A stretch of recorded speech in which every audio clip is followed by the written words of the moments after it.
जब बात खेती की होती है तो अधिकांशतया पुरुष ही दिमाग में आता है, लेकिन यहाँ कहानी है एक महिला कृषक मीनाक्षी धाकड़ की। दिल्ली में वीजा काउंसलर की नौकरी कर रही मीनाक्षी धाकड़ जब शादी करके नीमच आई तो कुछ अलग करने की ठानी।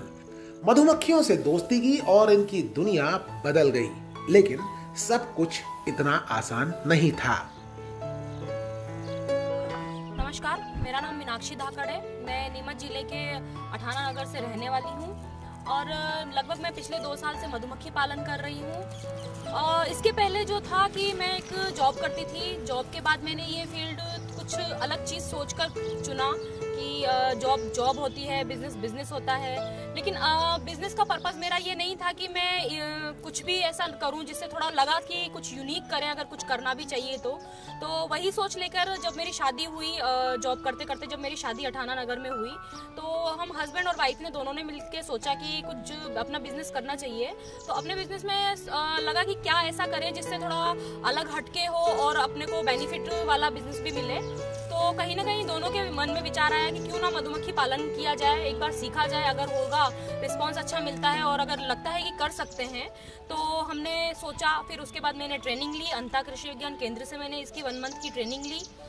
उसके बाद मैंने 50 बॉक्स से इसकी शुरुआत करी, लगभग 2 साल पहले, 2 साल पहले 50 बॉक्स से जब स्टार्ट किया तो स्टार्टिंग में थोड़ी नहीं काफ़ी ज़्यादा मुझे दिक्कत आई, क्योंकि मधुमक्खी पालन करना इतना आसान भी नहीं है और इतना कठिन भी नहीं है।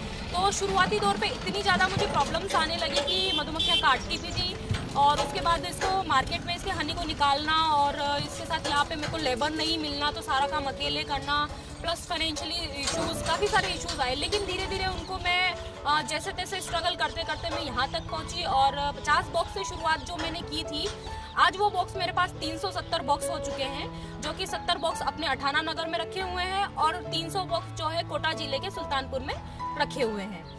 वहाँ पे जो है बबूल में रखे हुए हैं। मैं आपको बताना चाहूँगी कि जो हनी जो होता है, हनी काफ़ी टाइप्स के होते हैं। अभी फ़िलहाल जो हम निकालते हैं हनी, अभी हम अजवाइन का, बबूल का, सरसों का और एक फॉरेस्ट हनी, 4 से 5 तरीके के हम हनी निकालते हैं। धनिया हनी भी निकालते हैं। तो ये ऐसा होता है कि इसमें ऐसा कोई फ्लेवर ऐड नहीं किया जाता है। एक्चुअली होता ये है कि जहाँ पे जो फसल ये चल रही होती है, जैसे कि अजवाइन अभी चल रही है, यहाँ पीछे खेत में अजवाइन चल रही है, तो यहाँ पे मैंने ये बॉक्स रखे हुए हैं।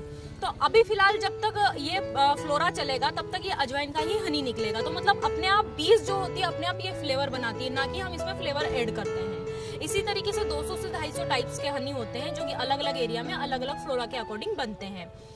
मेरा ये बिजनेस करने का उद्देश्य एक तो पैसा कमाना तो था ही सही, लेकिन इसके साथ साथ मुझे एक सोच को जोड़ना था और आगे कुछ अलग करना था। ये लगा था मुझे कि मैं तो कुछ कर ही रही हूँ और आगे भी कर ही सकती हूँ अपने हिम्मत पे, लेकिन कहीं ना कहीं अगर इससे मैं गाँव की महिलाओं को जोड़ूँ तो क्या ये हो सकता है। तो ये सोच लेके मैंने थोड़ा सा स्टार्ट किया इसको। पहले शुरुआती दौर पे कोई महिला तैयार नहीं होती थी, ना तो बीज में आने के लिए, ना या फिर ना मेरे साथ घर पे काम करने के लिए, जैसे कि हनी की पैकिंग होगी या हनी से कुछ भी जो भी प्रोडक्ट्स बनते हैं उसके लिए रेडी नहीं हुई थी स्टार्टिंग में। लेकिन उनको मैंने काफ़ी डीपली समझाया कि नहीं, ये आप कर सकते हो, क्योंकि आप क्या होता है खेतों में मजदूरी जाना और एक अपना खुद का घर पे बैठ के कुछ करना। तो अगर आप जो खेती में आपको पड़ रहा है, जहाँ मजदूरी जा रहे, तो वो मैं आपको दूंगी, मैं उनको समझाती थी। देन उसके बाद उनको समझ में आया और आज मेरे पास 7 से 8 लेडीज जो है काम कर रही है, मेरे साथ काम कर रही है। वो हनी की पैकिंग करती है, हनी को पूरा सील करती है, प्लस उसके साथ में उसकी जो भी लेबलिंग होती है वो करती है, प्लस उसके हनी के जो प्रोडक्ट्स बनते हैं। अभी फिलहाल में मैंने गुलकंद बनाया, आंवला कैंडी बनाई, पपाया जेम बनाया, ये सारी चीज़ें वो लेडीज़ ही बनाती है। साथ में मेरा काफ़ी सपोर्ट करती है वो।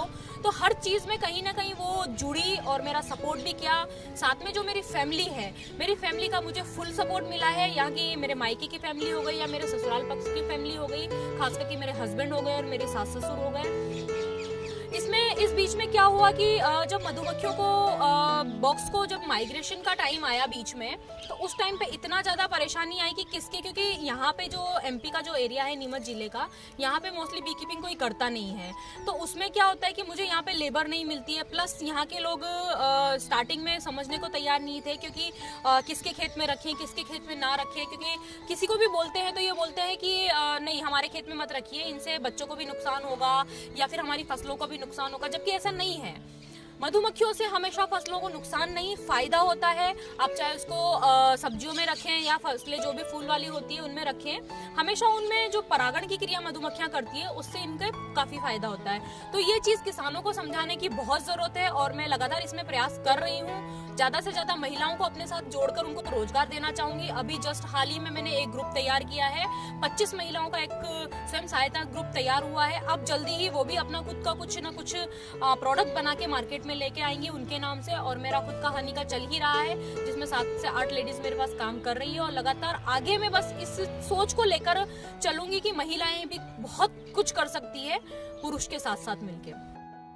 नीमच के किसानों ने एक बार फिर साबित किया है कि मन में चाहत हो और खुद पर विश्वास तो थोड़े से हौसले के साथ कोई भी मुकाम हासिल किया जा सकता है।